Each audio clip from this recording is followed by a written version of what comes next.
Somebody in the music room must have thought I'd like pro wrestling.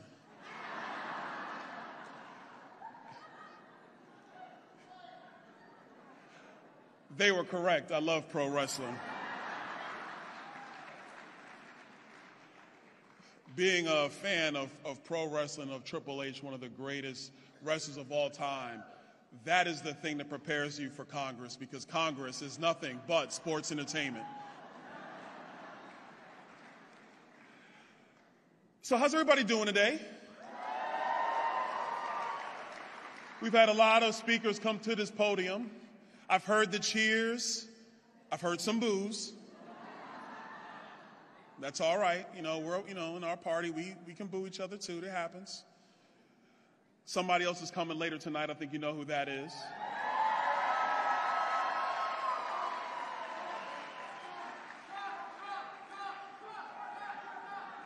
Oh, so he likes him. Do you like him? You like him who's coming up? I like him too.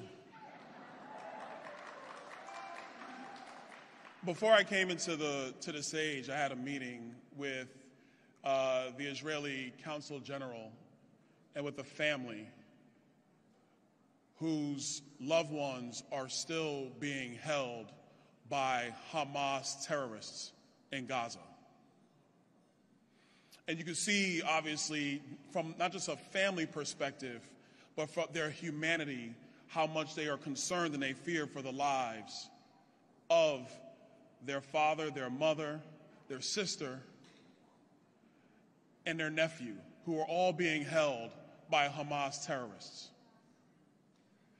The job of this president and of the United States and of Israel is to do everything possible to bring those hostages home. But the other job for the IDF and for Israel, with our full support, is to completely obliterate and destroy Hamas.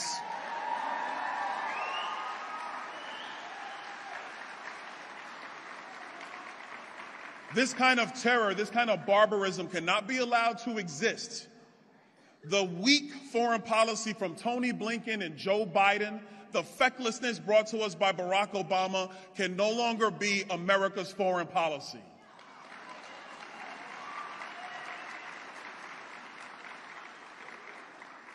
We had a guy, I affectionately refer to him as 45.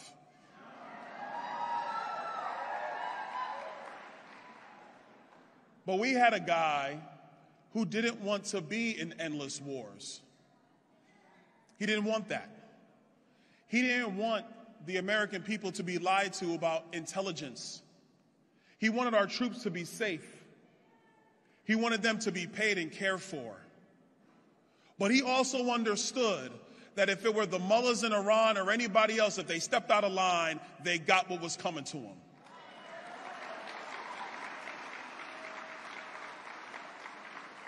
You see, I liken American foreign policy, frankly, to how you deal with your friends and with your families.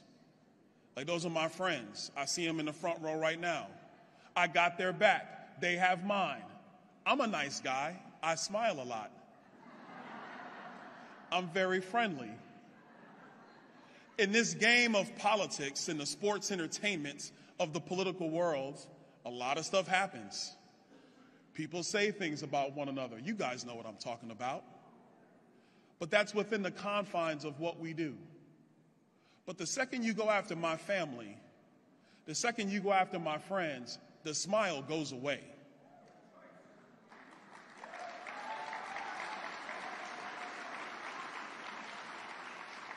And with our countries who are our allies, namely Israel, we can talk to you, we'll be diplomatic, but when you have barbarians use hang gliders to kill young people at a music festival, when they go into the kibbutz in southern Israel and they chop off the heads of babies and they rape women and they basically tie up men and shoot them and kill them and drag them back across the border into Gaza, there is no more smiling. There is only obliteration.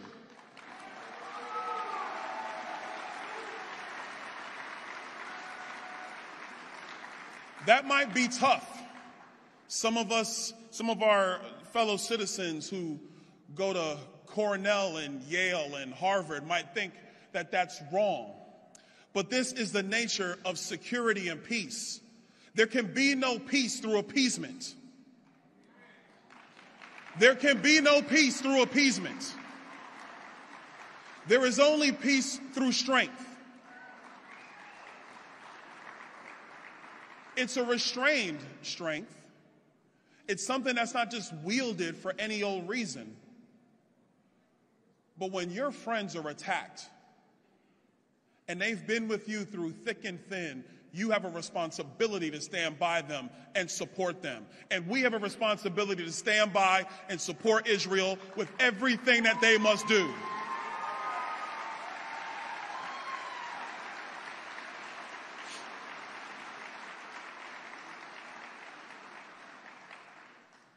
We have a president right now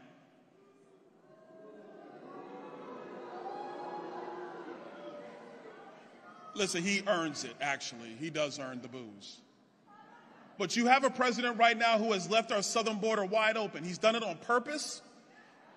And if you're going to be really honest, he doesn't even know why he did it. Somebody told him to do so.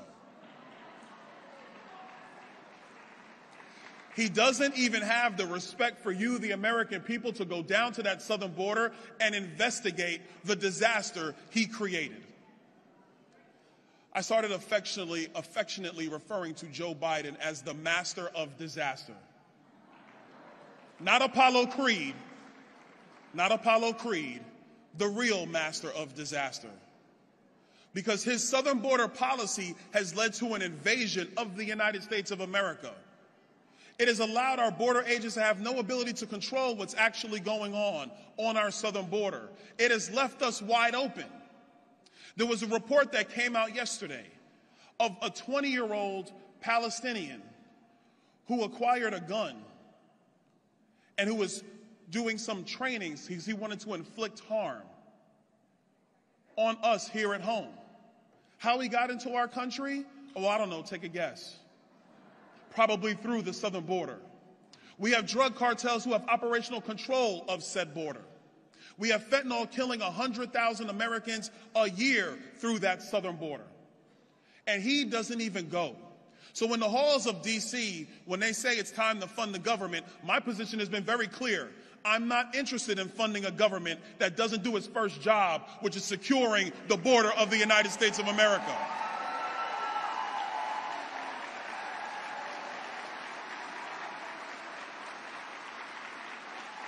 And I got a special message. I have an extra special message for my colleagues in the Senate, Chuck Schumer and Mitch McConnell.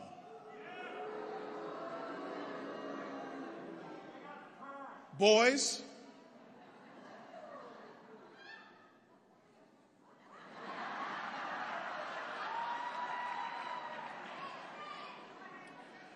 my mom is probably going to see this recording, so I will. Boys, FAFO.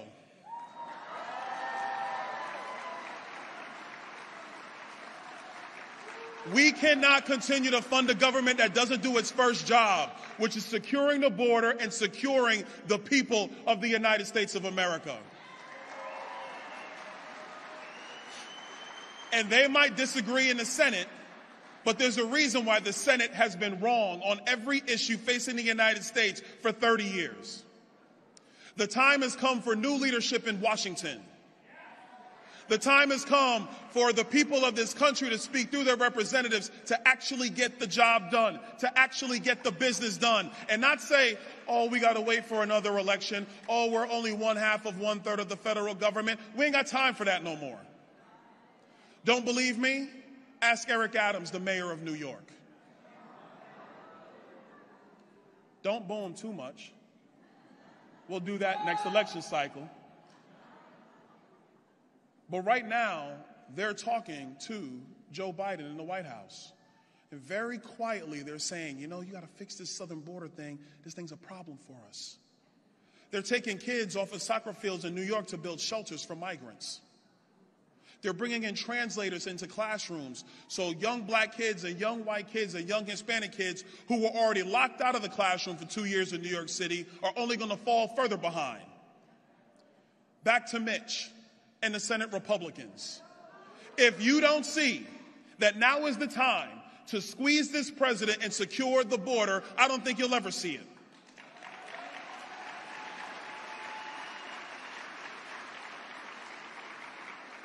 I see it.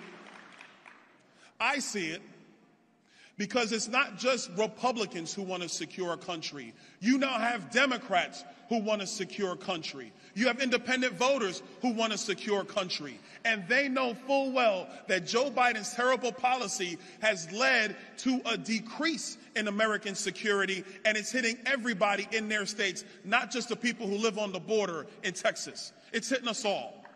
So now's the time to act. And now's the time to hold the line to make sure that our southern border is secure.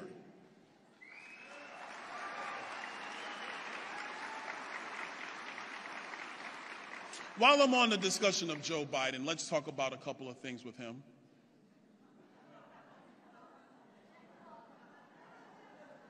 I've never seen anybody get a check from their brother for $200,000.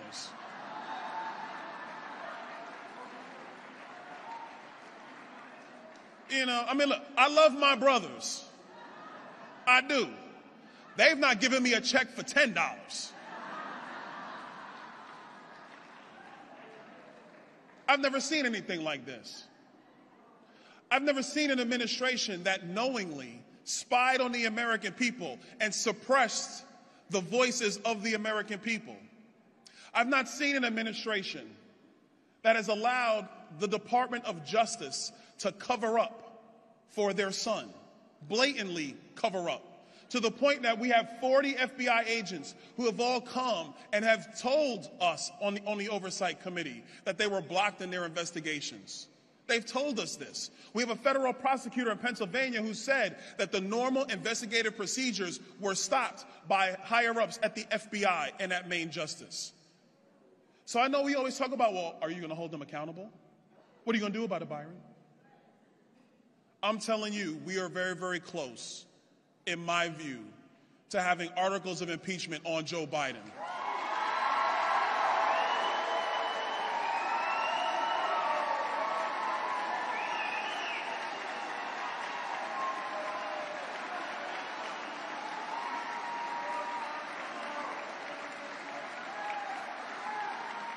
And it ain't just about the money, y'all. It ain't just about the money. It's about the fact that this man has been derelict in his duty. He has ignored federal immigration law. And oh, by the way, the Attorney General of the United States, Mr. Merrick Garland,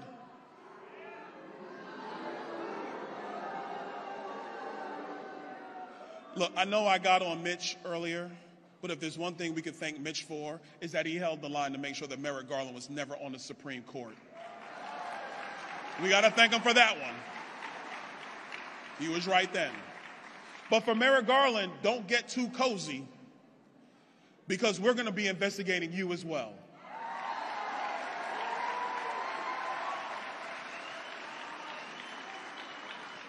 I'm not interested in being lectured by the radical left. They try to tell us that they fight for the soul of America and they fight for democracy. That is a lie. We are the ones who fight for the soul of America. We are the ones who are fighting for the republic here in America. We are the ones who are fighting for free speech in America. We are the ones who are fighting for people to be able to just run their businesses without knuckleheads in Washington telling you what to do with your business. We are the ones who fight for that in America. We are the ones who fight for young kids to have an opportunity at success, to have an opportunity to actually learn and not be indoctrinated here in America. We are the ones who fight for a military that has one job, and that is to go kill the enemy and come home and not indoctrinate them as well. And we fight for that here in America.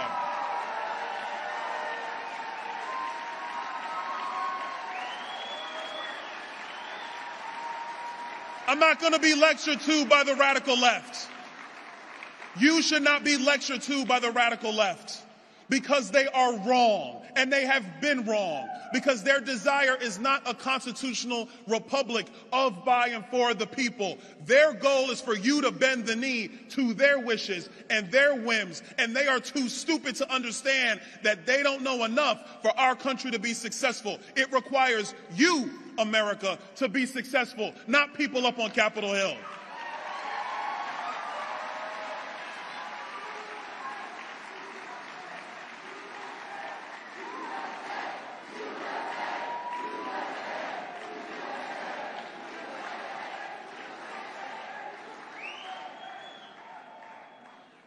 You know what the funny thing is?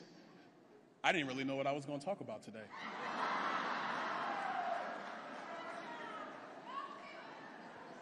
I really didn't know.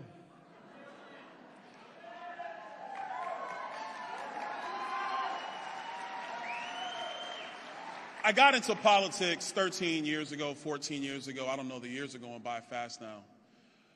But when I got into politics, I was an activist just like you. I knocked doors just like you. I made phone calls just like you. I got in my car and drove people to doors just like you.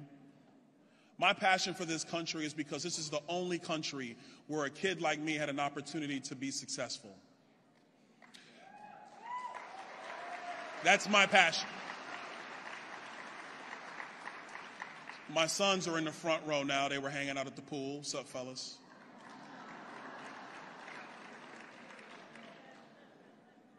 Their lives are going to be massively better than anything my mother even thought was conceivable because of this country.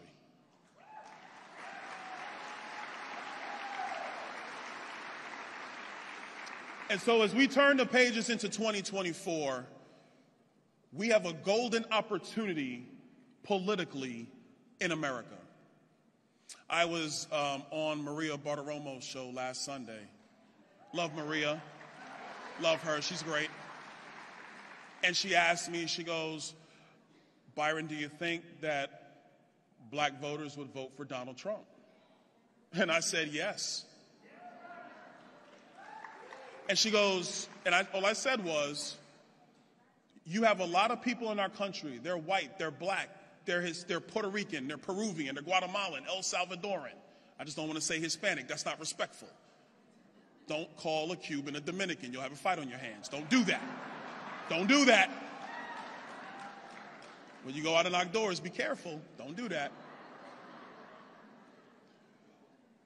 But what they see in this country is a place where their kids have an opportunity to be significantly more than they ever thought possible. That's what they see when they see America. That's what we see when we see America. That's what a lot of black voters are seeing right now. They will tell you, man, this Joe Biden dude is a dummy. My pockets aren't right. My money's not looking good. Can you just bring Trump back? That's what they're saying. RPOF, that's what they're saying. So when I get people like Roland Martin who go to Twitter and say, oh, I'm lying on Maria Bartiromo, I giggle and I laugh because I know better. What I know is that the radical left thinks that everybody's just going to fall in line. But Joe Biden has been so bad as the 46th president of the United States that a lot of voters who aren't really Republican voters are going to vote to make Donald Trump the 47th president of the United States.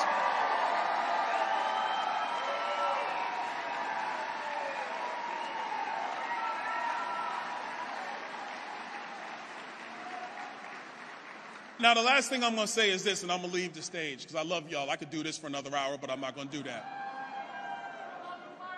Man, I love you too, man. All right, appreciate you. We're in the middle of our primary process. We understand that. A lot of candidates have been up here today. This business of ours as a party, as a family, is going to be done probably over the next 5 to 6 months. Everybody's going to support who they want to, and I respect that. Might disagree, but I respect it.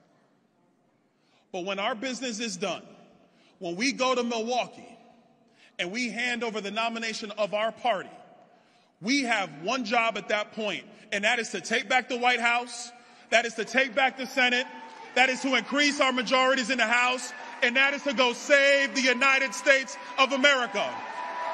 God bless you, RPOF. God bless the United States of America.